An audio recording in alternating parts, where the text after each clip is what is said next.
Welcome in, cool kids, to the Cool Grandpa Podcast. I am your host, Greg Payne. I am happy to have with us this week Ricky Dickson. And if that name sounds familiar, we had him on a few weeks back talking about his book, One Scoop at a Time. Now, Ricky is joining us this week to talk about his experience with growing up with a set of grandparents living across the street from him.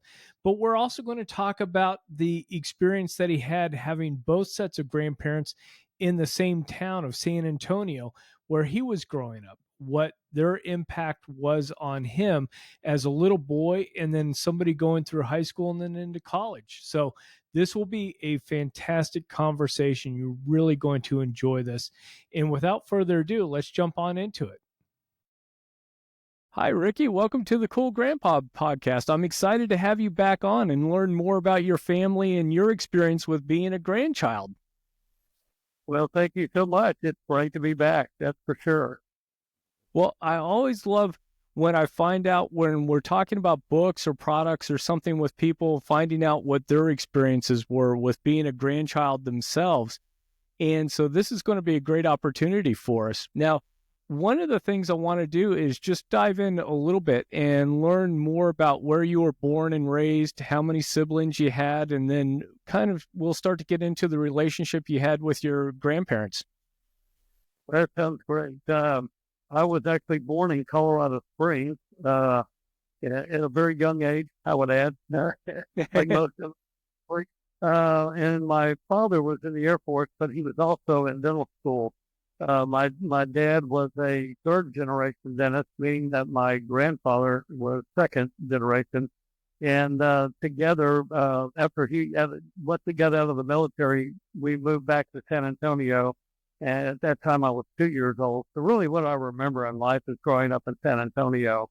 But again, Dad and my grandfather actually worked side by side downtown San Antonio and in what was called the Medical Arts Building. Today it's called the Emily Morgan Hotel. And so anyway, great memories back then, that's for sure. I have two brothers, younger than I am, and an older sister, although I like to introduce her as my younger sister. You like that too, by the way. Yeah. So it's interesting that you came up with the family background of dentist, but then you chose to do, I think, marketing and business going through school. Yes, I just really honestly can't stand the sight of blood. So I thought, well, if I can't help fill a cavity, maybe I can help produce one. No, I'm kidding when I say that. I thought it was good for dance practice. But no, in all honesty, it was just, and Dad was real good and encouraging me to take what he really thought or what I thought God was saying to me in the career path. And we hit that on the last time we were together. But he really wanted to make sure that I was where I was supposed to be and not just following behind his footsteps for the sake of keeping the generational thing going. I mentioned my dad's side of the family. My mom's side also was from San Antonio. Mom and Dad met in high school. And so I was fortunate to have both sets of grandparents right there in San Antonio growing up. My, that means you definitely couldn't get into any trouble as a kid growing up. Okay. We just got caught quicker. How's that? Right. That's what I was going to say. News gets around a little faster. Absolutely. Yes, that's for sure. What I'd love for you to do is introduce your grandparents to us. Let us know a little bit of their backstory. We know that your grandfather on your dad's side was a dentist, but maybe fill in some of the details for us. Let us know a little bit about their backgrounds. Sure. On my dad's side, the dentist side, my grandparents, my grandmother was from Arkansas. My grandfather was from California, or actually from Arkansas.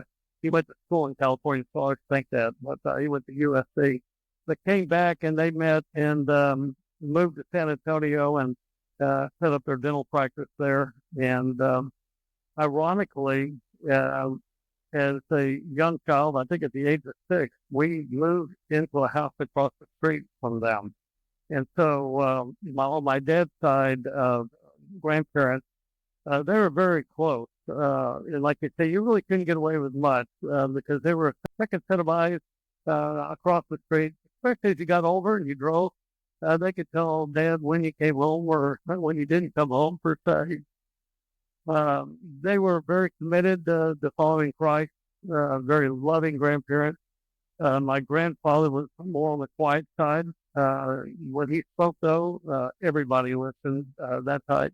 Very, very loving, but very stern at the same time. Grandmother was the social, I said, butterfly. They could sit and probably spend the whole time talking about uh, how energetic she was, but I will say a compassionate heart. She loved people, and she would do anything for anyone. He actually was my grandfather's receptionist or dental hygienist. And so they worked side by side. They had an organ in the lobby or in the reception area of their office. So if you wanted to come in and sit and play the organ, you could, which is most unusual for most dental offices. I remember one story, and I don't mean to deviate, but it was just kind of bring into perspective of what kind of individuals they were. My grandmother, again, just had this heart full of people. And downtown San Antonio back then, I want to say had a store called Soul Stir. I'm not around anymore. But she went in one day, and they were actually doing either a closeout or a big special, but they were selling everything. And she bought like, I don't know, 15 wedding dresses. Now, again, she's married, but she bought all different kind of wedding dresses, all different sizes, and took them home. And so moving forward, as the patients would come in, if someone were to say, yes, I'm getting ready to get married, my grandmother would say, well, do you have a dress? And they would sometimes, especially during the hard times, would say, no, I can't afford a dress. She said, well, tell me your size. Let's make this work. And she literally would go and bring over to their house a dress or two to let the individual pick from. At no charge. It was just her way of being able to help others. And so very, very special. And we learned a lot from my grandmother, that's for sure. Well, yeah, that's hard. I just want to jump in. What were their names? It was Richard Dickson. I'm a fourth or whatever. Richard Dickson. We all the middle names are different. So Jerry or Geraldine was my grandmother's name. Okay. Yeah. And then what about on your mom's side? Mom's side, it's interesting because again, growing up across the street, I got to know my dad's side real well. Growing up on my mom's side, and then usually get in the car traveling across town. We didn't seem to be as involved, and not that that was, a bad thing, but my grandfather worked in the radio business, and then when television came around, he changed over to, I want to say it's the ABC affiliate in San Antonio, and he became the voice that you would hear at the end of the hour. Thank you for watching. Take that 12. And that was my grandfather. Very, very sweet, what I call a sweet man. Kind of quiet. My grandmother on both sides, in this case on my mom's side, was more of the disciplinarian, more of the stickler to the rule, and more in stand were their names, and loved being with them. I left when I traveled out with Bluebell in the late 80s up until, when I came back during that period of time. They both have passed away since then, I would say. But I didn't get that kind of time with them as I did with my dad's side. Okay. Okay. And I was going to ask you too, what were some of the earliest memories that you had of your grandparents? Well, let's start with mom's side. And again, I attribute so much of my faith to both parents. Dad was more the theologian, one you could go to in when you were seeking advice or wisdom. It's not that mom didn't have it, but mom was my prayer warrior. Mom, boy, if you needed prayer, you went to mom. And all the way through, all the way until she finally stepped off this earth into heaven. She was the one boy, if I had an issue that I needed prayer over, she was there. I think she got that from her parents. I really do. She was just so convicted, incredibly convicted, probably one of the most conservative, innocently conservative people that I've ever been around. So jumping to my grandparents, was only grandparent on my mom's side, just remember really the special holiday season that we would go over. They lived in an older home that offered the attic that you could go up there into and open up a cedar chest and dive through old pictures or whatever happened to be in the cedar chest. But those were more of the spend the weekend with grandma or spend the night with grandpa and grandma, and were really special. I remember though, it's going to sound funny, but I remember the Thanksgiving meals, and I put one in my chapter, One Scoop at a Time, that I just finished getting published and put out available on Amazon. A whole chapter on Thanksgiving, and really centered around you were not going to leave grandma hungry. After you finished your plate, she would go around with that bowl of green beans or whatever it is. Feel like you needed more. And we just put it on your plate. And we had a policy: if you put it on your plate, you're going to eat it. So you had to really guard your plate. There were special times. Both sides of the family was all about family. Cousins, aunts, uncles. And even though, on the extended family, we had issues of our own, the nucleus of a family was still very strong and very much there. On my grandmother and grandfather's side, on my dad's side, a whole different, I want to say a whole different atmosphere, but we were there quite a bit. So Sunday after church, my grandmother would come up and say, let's everybody head out to the house, what she called an instant party. My grandmother had a habit of making these casserole dishes and freezing them. And then if there was an opportunity to have people over, she'd just go down, start calling them out. And we'd have this, what we call instant party. But we spent a lot of time on Sunday afternoons at my grandmother and grandfather across the street from where we grew up, along with my cousins and my aunt and uncle on that side of it. My dad was a twin. And so they, in fact, not only they got married at the same time, they got married the same day in a dual wedding or whatever you call. I don't hear of those anymore. They both got married on the same day, and so a lot of just tremendous memories. Going to my grandmother's house, sitting around, she would pass the tape recorder around, and we had to tell what we were happy about or how God had blessed us. And we didn't eat until we did it. So there wasn't any point arguing. As a kid, you're ready to eat. The church is over. Let's eat. But that was her way of keeping us focused on what was really the main thing, and that's family and the relationship. Well, that's awesome. Do you guys have any of those tape recordings? My sister does. I'm thinking that my sister's still in San Antonio. Once I left, I became the prodigal.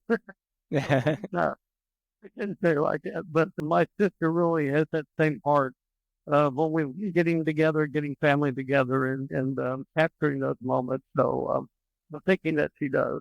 No telling what's on them. Right. Well, it'd be interesting to capture those and hear everybody's voices again, and Yeah. have that as a record, and then also see where maybe your grandchildren sound like maybe some of your aunts and uncles and your grandparents, and it's like, wow, that person's got so and so's voice. That would be very cool. And it's neat. I know one of my cousins sat down with my dad's side and actually asked a ton of questions. I don't know if he recorded it, but to capture what you're trying to, the philosophies and the thought processes and what they liked and didn't like. And then my son did the same thing with my mom and dad, and actually reported that to where they would have that to look back on. What makes a strong marriage? How does a marriage last 50 years? And it was fun to watch them go back and forth on how they would answer those questions. So I think you're right. Those would be fun to listen to. For sure. And what was your relationship like? You've talked a little bit about it, but what memories do you have of the relationship with your grandparents when you were in like elementary school and then in middle school as you started to get a little bit older? I just remember that the atmosphere was loving, caring, and welcoming to go over and spend time with either set of grandparents. Was just an opportunity to, I don't know, not just run through the house, but actually sit and talk and capture. More so my grandfather on my mom's side. I remember those memories probably more than I do with my grandmother on my mom's side. He was just the kind that would just make himself available no matter what the atmosphere around was happening. Both grandparents on my dad's side spent countless hours just visiting with them all the way through college. If you came in from college, they knew you were in town. You took time to go see them. And, the 30, 45 minutes, hour, those are special that I look back to. Probably some of the most encouraging individuals in a way of believing in your dreams and going after and really putting self-confidence in you from an early age. Kind of like you can do whatever you want, put your mind to it type. And they were very consistent with that message. But from Easter egg hunts to the tape recordings that I mentioned to, because we started that when we were young. Yeah, we put a little better way. My grandmother had a way of the old like play practical jokes on anybody. I mean, to the point where I think the pastor came over to their house one night and she put the old thing that pops your plate up underneath it. So as he would try to eat, his plate would pop up. The old whoopee cushion that that now we all know about was just becoming popular. But maybe in my family, they kill me for repeating the stories, which is just fun. There was a restroom right off the side of where the main television was, and back then, we only had those 25-inch console, Curtis Mathis or whatever the brand was, and that's where we kind of congregated. There was a Cowboy game on or Houston Warrior game on. If you had to go to the bathroom, you just got up and went to the bathroom right next to where the television is. Well, she actually had a device in the toilet paper roll. As you would pull the toilet paper, it would play whistle as you work. As you would pull the toilet paper. Of course, everybody knows you're in there for the restroom, but that was her humor. She was always up to something, and which made it always an adventure when you could go over there. So That's awesome. Did you find it unusual when you were growing up, or maybe you had to be a little bit older, that your grandparents were really encouraging you to follow your dreams, your interests? Because I think when I've talked to other people that grandparents had lived through the Depression, the early part of the century, going through that experience made everybody seem to be a little bit more cautious, right? they were very realist, but at the same time, dreamers. I think wrapped up together. My grandmother on my dad's side was the most very vocal about her convictions to push you to be all you're supposed to be, all you can be. They were so much. You mentioned the Depression days. They kept people in their homes. They taught me what the barter system was all about, where they would, people would come to dentists to get a cavity filled but not have any money, but they'd bring bushels of corn or, whatever it might be. And there was a lot of trading off. They knew what it was like to live with nothing, and they made it work, and they made it work in an incredible way. And I think as a young child, that probably impressed me more than anything, that possessions are here today and gone tomorrow type of thing, but your relationship, but what you make of them, and they just love people. And so that really has ingrained within me without any question. They went out in the mid to late 20s, or right when the Depression was starting, and bought a full table and turned that into their dining room table. It's an encouragement for my dad and my aunt to bring friends over, because they felt like if their friends were in their house, they could see what they were up to, and they just created fun. We were a family that played canasta or 42 or 84. My gosh, we lived.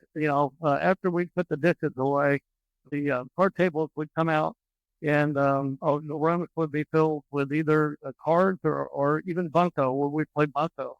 First prize in bunco was always my grandmother's coconut cream pie. Last prize was a bag of M&Ms. And if you've ever had my grandmother's coconut cream pie or my mom, by far, still number one in my mind. They just cannot be beat. So if you wanted to win a bunco, let's put it that way, or someone at least in your family's house would play. That's awesome. Thinking back on some of this, what strikes me a little bit, I want to get your impressions on this, was with their strong faith background and that spirit of generosity, do you find that was kind of hand in glove with, like you said, working on a barter system with people, and then also that generosity of spirit in terms of having friends over for dinner, checking in on them, doing those sorts of things? Do you find or thinking back, that those kind of went hand in hand? Yeah, I definitely think so. I think that they, again, just had such a compassion for people, and their Christian belief. They truly dove into not only God's word, but they tried to live it. And so it did not, the social status or whatever it might be. They truly love people. And so I think, yeah, it's a great observation because I hadn't thought of it maybe from that perspective. Yeah, because and like I said, it just kind of jumped out at me. But I find too that sometimes when you go through hardships or you see a town go through hardships, kind of a natural reaction is to be more closed off versus being more open. And I find typically a lot of people of faith try to do that more openness. So like I said, it was kind of a curiosity thing. Yeah, kind of like the early church, where when it was being formed, everybody told everything to come together to make it work. So Now, I'd love to hear how that relationship with your grandparents changed as you started going into high school. I mean, certainly some things didn't change as far as holiday meals and Sunday after church gatherings, but I think sometimes those relationships start to, I don't know, become a little bit more, not exactly peer level, but more friendship level than little kids versus adults. yeah, I remember. I guess I was a freshman in high school where my parents took a week long trip with some friends, and so we stayed with my grandparents, and that was probably the first um, extended stay that I can truly remember. As a little kid, that's one thing, but your expectations on how you should be when you're now in ninth grade were a little bit different than when you're a 6-year-old running around the house. And I remember leaving for school, and when I got home, my grandfather met me at the door, and then Tom greeted them, and he said, "Well, follow me." And so we went to the room that I was staying in, and he just stood in the doorway. And I said, "Is there a problem?" And he said, "You tell me." And I said, "It looks like I didn't make my bed." He goes, "That won't happen again, will it?" And after a while, I said, "Okay." And he walked out. Anyway, just something about the simplicity of that instruction, but the authoritativeness or the respect, I should say. You didn't want to disappoint him. That was just, obviously I was not in a habit, which is probably not a good thing to admit, on a daily basis, leaving with my room looking like it did before I came in. And so I remember that from a self-learning aspect, but I really think you're right. It was always, they were always my grandparents. And so therefore there was always that respect level, especially, um, the generosity that they would have all the way to just advice that they would give. But they were so encouraging. Again, I go back to my grandmother. You can do whatever. I had an opportunity to interview with a public relations company out in California. About the time I was really entertaining the opportunity to go to Bluebell. That moment in time where, I've written the paper on Bluebell, and now I have an opportunity to go to work there. But this opportunity in California came, and they said, "Well, do you believe in your heart that that could be a possibility? Because if it is, we will pay for you to fly out there. But if it's not, then don't go. But if you believe that this could be something that you're not doing, I'll open it in the door." Well, at that time, I did not believe. But the fact that, and I did not take the trip, mainly because I didn't believe it. But that was the kind of, if that's your dream, then let's make this dream work. And they were willing to definitely step in that case. So I'll say it this way too, and I think this kind of really puts it in a capsule. Their faith was so strong, their beliefs were so strong. My grandmother eventually passed away first, I think, in '87. My grandfather was 92, and I'm talking again on my dad's side.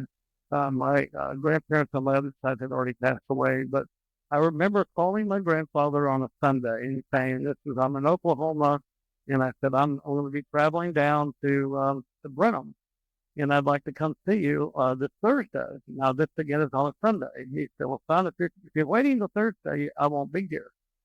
And I said, "Well, I don't understand." Well, yeah. Where will you be? And he goes, "Well, I'll be with your grandmother, who had already passed away." And so I thought, okay, well, maybe I need to come tomorrow instead of Thursday. And my trip to Brenham was Tuesday and Wednesday. And so I packed up and went on down.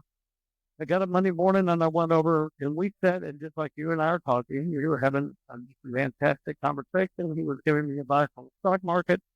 he was giving me advice on staying true to the word, follow my dreams. And at one point, he said, "Well, Ricky, I want you to know how much I love you, and I'll be sure to tell your grandmother hello for you. And I just wish you the best. I look forward to seeing you when your time is come to step into heaven." So I thought, okay, we just hugged, and he went on to bed. And so the next day, I want to say, my dad called, and he answered the phone, and he asked, "Well, how you doing?" He goes, "I'm not doing good." He said, "What's wrong?" And he said, "I'm still here."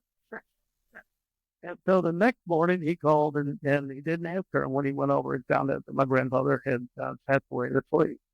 And so if I had waited to the Thursday, I would have missed that last opportunity to have a conversation like I said that you and I are having right now. Very coherent, very clear. But I thought, boy, if you could write out how to leave this earth and go to heaven, I mean, there's not many that can write that kind of a script. And I think that the way he lived his life, no question, was an example, but also the fact that he knew that he knew that he knew that Jesus Christ was his Lord and Savior, and that he was going to be spending eternity with him along with my grandmother. So anyway, I didn't mean to deviate over to that story, but No, I love that. I love that story. I'm glad you shared that with us. well, it still stays with me. And like you said, it's one of those weird, profound things, because at the time you must have been kind of scratching your head like, what's going on? This seems a little strange.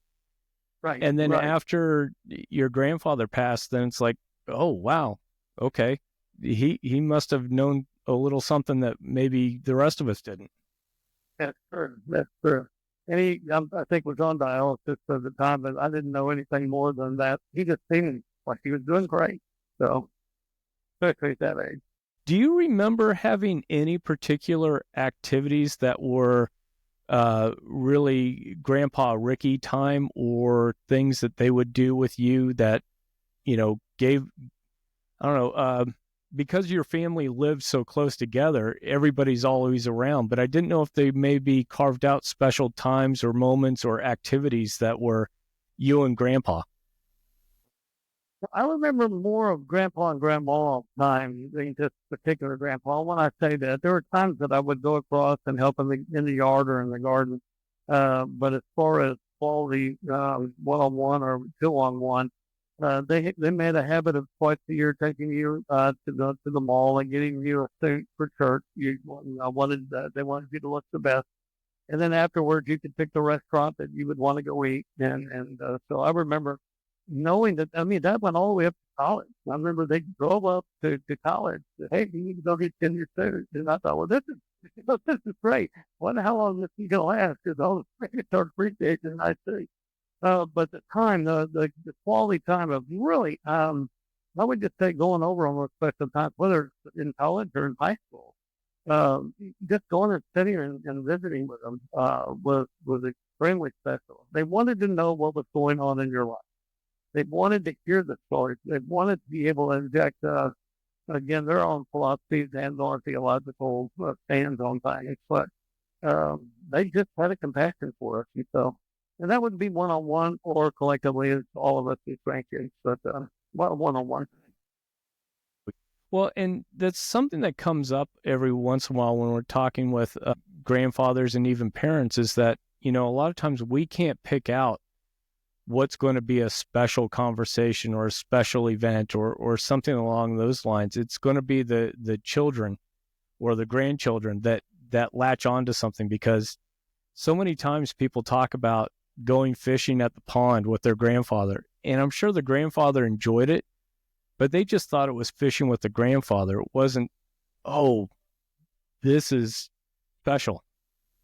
I totally agree with you. I have some of that in the book as far as time with my dad, where I didn't care what we were doing. Even if we weren't even talking in the car, just the fact that we were one-on-one together, that what I would call quality time. And so with my grandparents, maybe it'd be a little bit as far as that one-on-one special event. But I do remember just again crossing over the street and sitting down, and they would write letters, and we would write back and forth when we were in college. Of course, we can text now and phone call, but they're just They were just special people. And we've touched on this quite a bit, but how did your grandparents, how did their faith affect your spiritual growth? I think that it's a thread that runs through both my mom and dad and through both of grandparents. Both came from different, I want to say different, that's probably too harsh of a word. One was Methodist, one was Baptist. So we had a little bit different theological perspective. But they were true to what they believed, and they encouraged you to also dive in, and a great discussion was always welcome. But they lived out what they believed, and that's what I think stands out the most. I saw that again through my parents. They taught really, truly what it meant to walk with Jesus and talk to Jesus, and not just again be just something that you go on Sunday and go through a routine. It was all about a relationship. And so I can't help but think the way my mom was molded by her parents and the way my dad was molded, that the two of them have made me who I am, along with, of course, the church and the Christ body that I've been surrounded by. I'm just very thankful that they both love Jesus. I mean, that's something that when you talk, it's not common to have that kind of devotion. Coming from both sides, but they were very, very, very influential.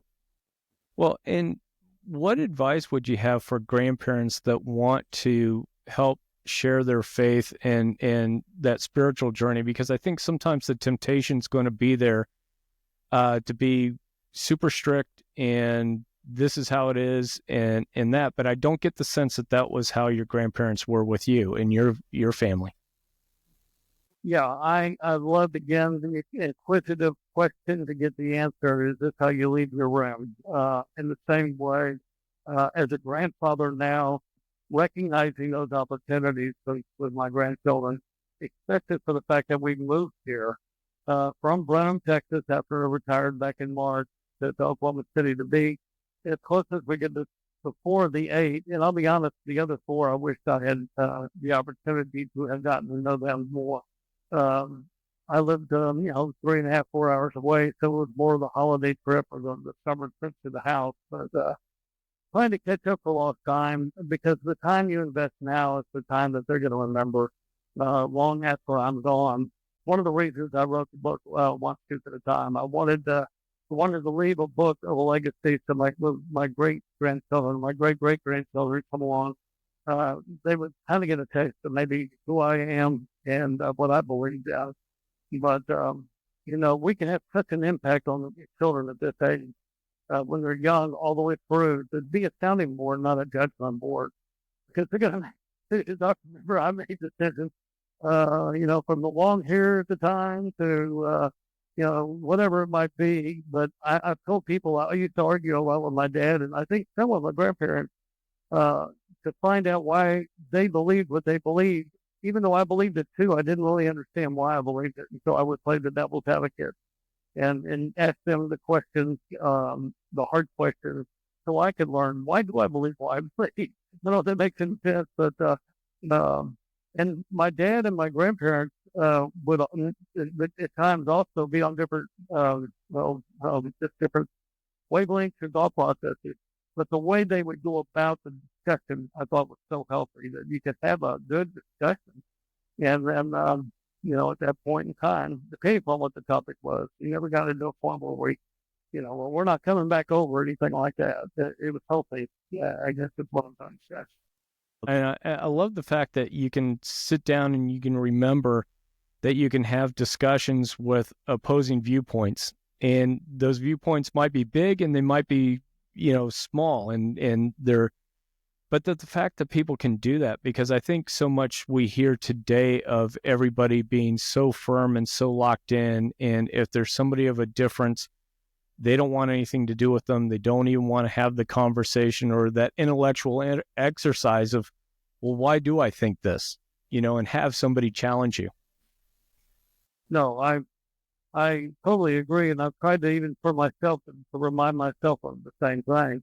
I mean, a lot has changed in our culture from when I was a teenager, and that's going to be the same 50 years from now. when our children that are teenagers are now maybe doing a cool grandpa podcast uh, um, down the road. But I think that you have to look through, whether it be hair or music. I say with, like, for instance, music, it's going to be different. We're going to listen to different music, although there is a bit of returning back to the 70s and 80s fun music, which I find a little humorous. But the message in the lyrics, I think, is the key thing. So you take away all the music part of it and just look at the message of the lyrics. That's what I've tried to say, and I won't mention names. There's some very popular entertainers, that the lyrics, when you read the lyrics by themselves, you would be really appalled if not offended, and yet you get caught up in the surroundings of it.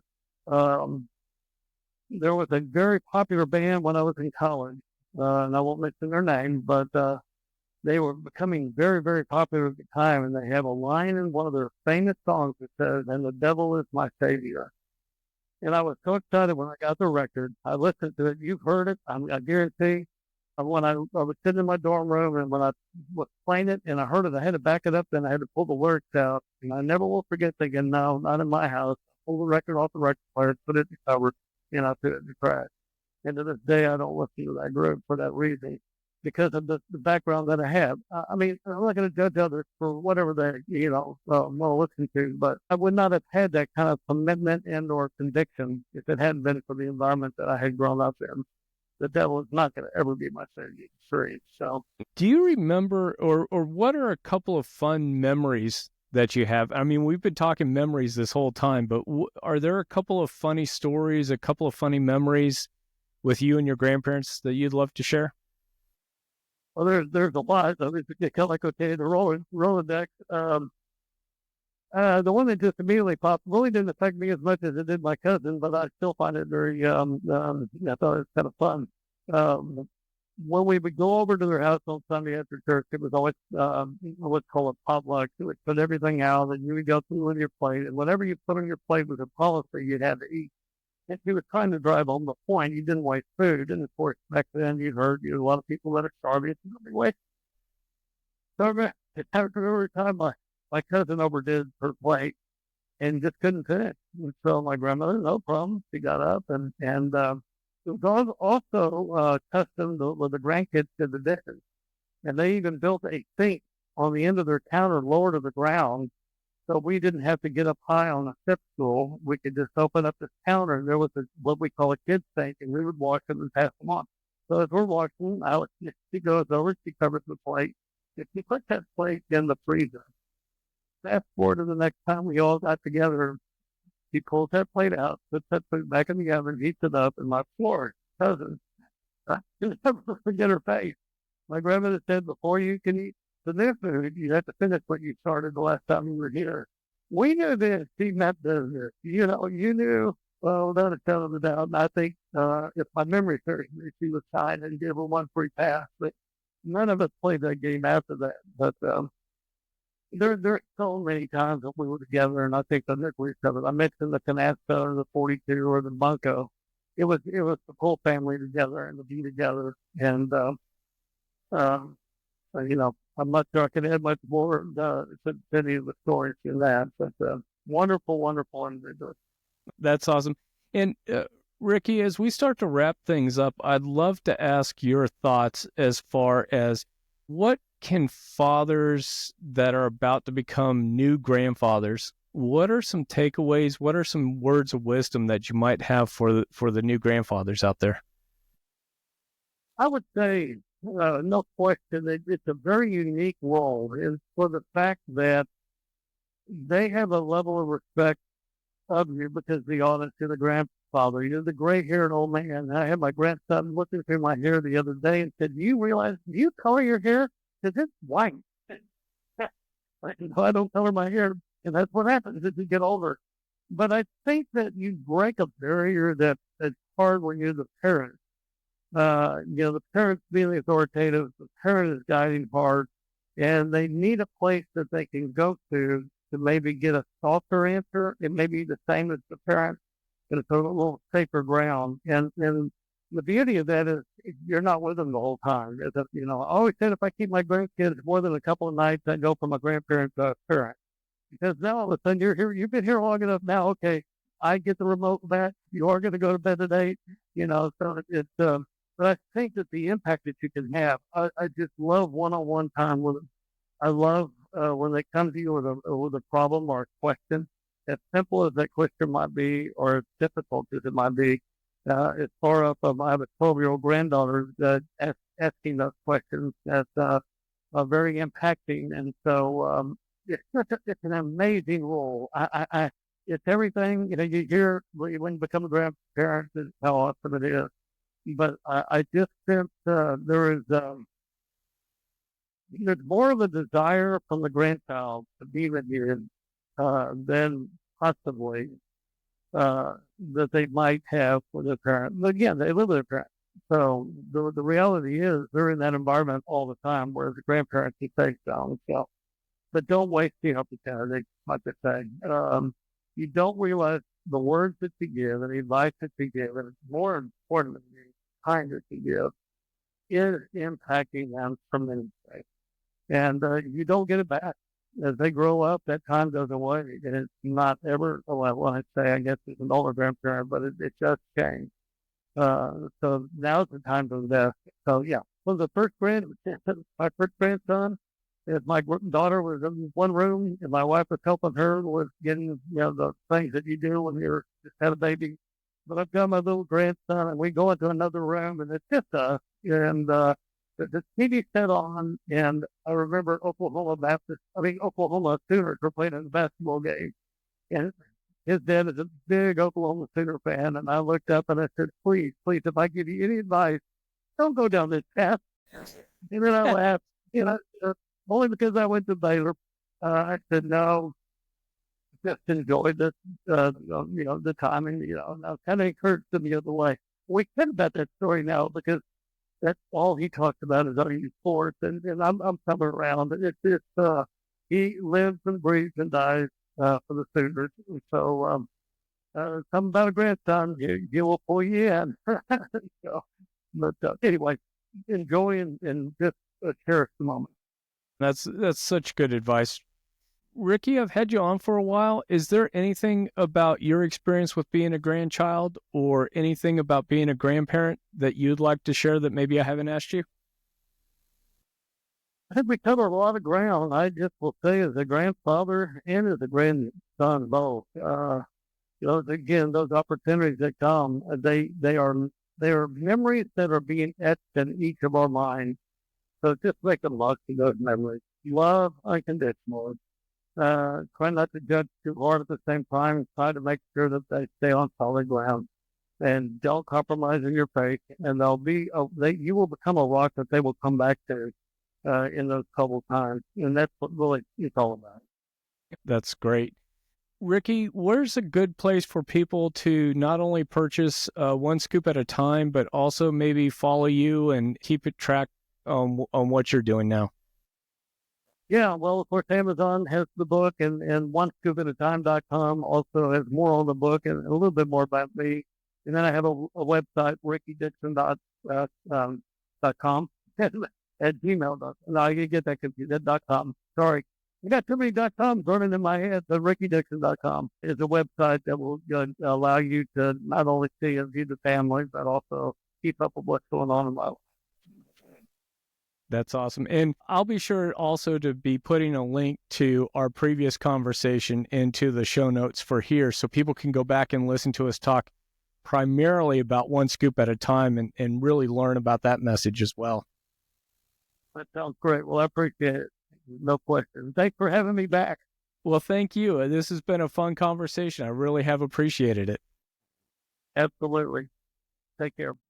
I hope you enjoyed this conversation with Ricky as much as I did. I absolutely loved it when he talked about grandparents needing to be a sounding board and not a judgment board. That really struck home with me and made me remember when I'm talking with my grandkids that I shouldn't bring a lot of my biases into what they're facing and what they're going through now. We all have those biases of our time was the best time, and that's just a natural, I think, attitude that we can all have. But it was a great reminder hearing Ricky talk about being that sounding board and not a judgment board. I hope you enjoyed this conversation, and I hope you tune in and join us next week for another fantastic interview and conversation about grandfathers, being a grandfather, and experts that help us understand what this role of being a grandparent is all about. So until next time, remember to stay cool.